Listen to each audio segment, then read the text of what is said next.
दोस्तों नमस्कार, मैं मनोज कुमार शर्मा एक बार फिर आपके बीच आजाद हिंद आवाज और खबर 24 के लिए दूसरा चैनल भी हमारा है। अब दोस्तों खबर यह है कि यहां पर हाई कोर्ट की लताड़ पड़ी है, सुप्रीम कोर्ट की लताड़ पड़ी है। लताड़ क्या फटकार पड़ी है, सब कुछ पड़ा ही, हम सब लोग पढ़ते रहते हैं। अब योगी जी पर भी फटकार पड़ी है, नीतीश जी पर भी फटकार पड़ी है, लेकिन किसी कोर्ट के जज ने इन दोनों या तीनों या चारों या पांचों लोगों को नरसंहार के लिए इशारा तो किया है कि ऑक्सीजन की सप्लाई ना मिलना, ये नरसंहार है, दवाई ना मिलना, ये नरसंहार है, इतने लोग मर गए, नरसंहार है। लेकिन किसी भी हाई कोर्ट के जज या सुप्रीम कोर्ट के जज की यह हिम्मत थी कि इनको एक एक दिन, दो दो दिन की जेल दे देता। बड़ी बड़ी बातें बोलना तो जजों को भी आता है, लोगों का मन रखने के लिए। जैसे हमें बचपन में दादी, पैसे नहीं होते थे उनके पास, बाजार के मेले में जाते थे, जलेबी खाने का मन करता था तो बोलते थे अरे नहीं, थोड़ी और घूम लो, थोड़ी और घूम लो, जब तक मेला खत्म हो जाता था। ठीक उसी तरह high court, supreme court Hindustan की जनता को बहला रहे हैं, बार बार निर्णय दे करके कि नरसंहार के जिम्मेदार हैं, जानते सब हैं। लेकिन किसी एक मुख्यमंत्री को, नीतीश कुमार हो, योगी हो, या प्रधानमंत्री मोदी हो, या गृह मंत्री हो, किसी एक को एक दिन की जेल करके दिखाओ, जिस तरह से राम मंदिर में एक दिन की जेल कल्याण सिंह को दी गई थी। इतने बड़े नरसंहार में, उस नरसंहार में जो राम मंदिर पे हुआ था, अगर एक सीएम को जेल हो सकती है एक दिन की, तो इतने बड़े नरसंहार पर क्यों जेल नहीं हो रही?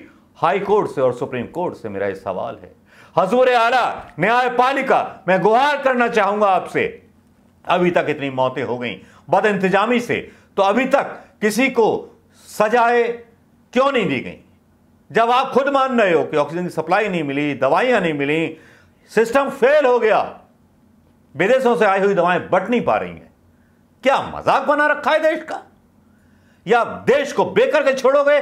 किसी एक को गिरफ्तार करो साहेब, सुप्रीम कोर्ट साहब, जज साहब, न्यायाधीश, आपसे मेरी गुजारिश है। लोग मर रहे हैं, लोगों के आंसू के सैलाब नहीं थम रहे, शमशानों की टीनें काली पड़ गई हैं चिताओं के धुएं से, लकड़ियां नहीं मिल रही।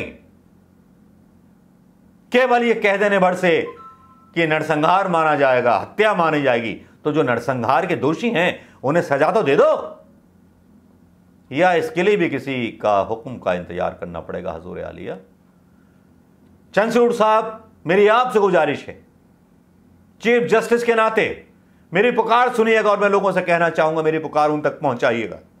इस सिस्टम में जो भी लोग शामिल हैं, उनको अगर एक एक दिन की जेल या दो दो दिन की प्रतीकात्मक जेल ना दी गई, तो मैं समझूंगा कि डेमोक्रेसी जो है खत्म हो चुकी है।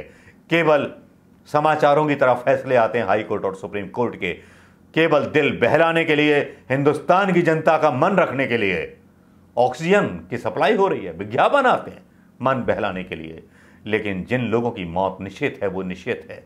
वैक्सीन नहीं है, वैक्सीन पर कोई कानून नहीं है, आधार पूना वाला छोड़ करके भाग जाता है, लोगों में अविश्वास पनपने लगता है, लेकिन वैक्सीन नहीं है, तो क्या कीजिएगा? क्या किसी को गिरफ्तार करने की हिम्मत है? बस मेरा सीधा सा सवाल है। अगर मेरा सवाल दोस्तों आपकी समझ में आया हो तो इसको शेयर करना मत भूलिएगा, और शेयर करने के साथ साथ अपने कमेंट देना मत भूलिएगा। हो सकता है कि मैंने गलत सवाल उठा दिया हो सकता है कि मैंने सरकार पर, उस सरकार पर उंगली उठा दी हो जिस सरकार पर कोई उंगली उठाने का साहस ना कर सके। मैंने उस सिस्टम पर उंगली उठा दी हो जिस सिस्टम पर उंगली उठाने से बड़े बड़े बुद्धिजीवी, पत्रकार और बड़े बड़े लोग डरते हों। लेकिन मेरा सवाल उन लोगों से है कि जो लोग गूंगे बनकर के सिस्टम में बैठे हुए हैं, जो लोग देख रहे हैं कि पूरे के पूरे घर वीरान हो गए, बच्चे अनाथ हो गए, क्या उन अनाथ बच्चों के लिए कोई व्यवस्था हाई कोर्ट या सुप्रीम कोर्ट ने की, या इस सरकार ने की, या सरकार के पास बुद्धि है, या सरकार के पास कोई बड़ी सोच है? शायद ना होगी।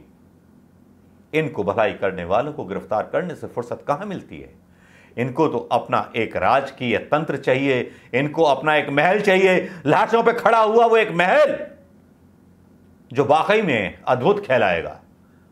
विस्टा प्रोजेक्ट अद्भुत कहलाएगा। प्रधानमंत्री मोदी जी, उसकी सलामी आपको बार बार।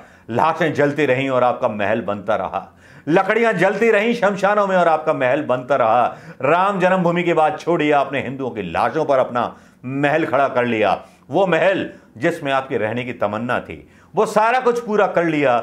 नोटों की करेंसी बदल दी, महल बदल दिया, वाह क्या खूब आपने कहा। लेकिन आपके इस महल पर भी हम बात करेंगे, लोगों की मजदूरी पर भी बात करेंगे, छिन गए रोजगार उन पर भी बात करेंगे।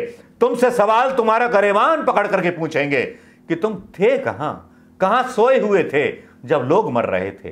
क्या बंगाल के चुनाव में मारे गए भारतीय जनता पार्टी के कार्यकर्ताओं के लिए ट्वीट करने का टाइम था? लेकिन हिंदुस्तान में मारे जा रहे, पूरे हिंदुस्तान में मारे जा रहे हिंदुओं का दर्द कहां छुपा हुआ था जो कोरोना से मर गए?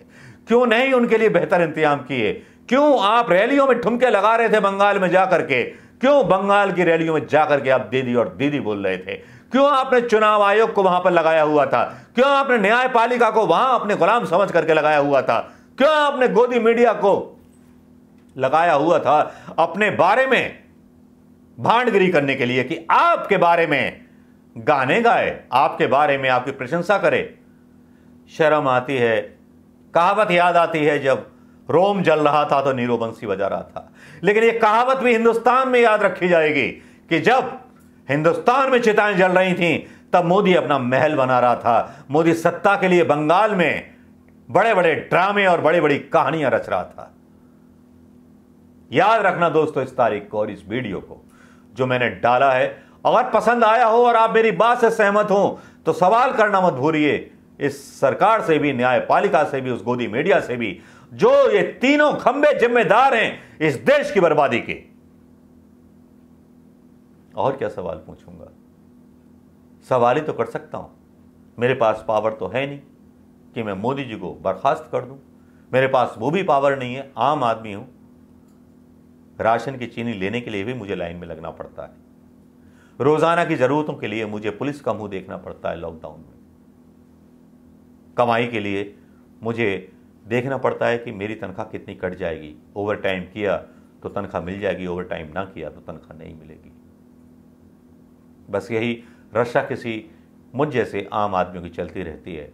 मरने वाले आम आदमियों की भीड़ शमशान घाटों में है। कम से कम उनका वोटर आईडी अपने कब्जे में कर लीजिए। गृह मंत्री अमित शाह जी आपके काम आएंगे। हो सकता है कि ईवीएम मशीन काम ना करें, लेकिन जो मरे हैं ना हिंदू, वो कम से कम आपको वोट डाल जाएंगे। बड़ा फायदा हो जाएगा आपको चुनावों में। बहुत से लोग अपनी प्रॉपर्टी छोड़ करके मर गए, घर के घर वीरान हो गए, लेकिन तुम्हारी आत्मा ना जागी। तुम्हारी आत्मा कहाँ जागती? इंसानियत होती तो आत्मा जागती। इंसानियत तुमने सीखी ही नहीं, तुमने लाशों पर राजनीति करना सीखा है। राम मंदिर में मारे गए लोगों की कलश यात्रा निकालना सीखा है और फिर उसके बदले में आपने अटल बिहारी जी की कलश यात्रा निकाल दी। आपको मोह कहाँ, आपको प्यार कहाँ? जब अपने लोगों से प्यार ना कर पाए, अपनी माँ से प्यार ना कर पाए, अपनी बीवी से प्यार ना कर पाए, तो हिंदुस्तान के लोगों से प्यार करोगे? ये जरूरी नहीं। नमस्कार, जय हिंद दोस्तों।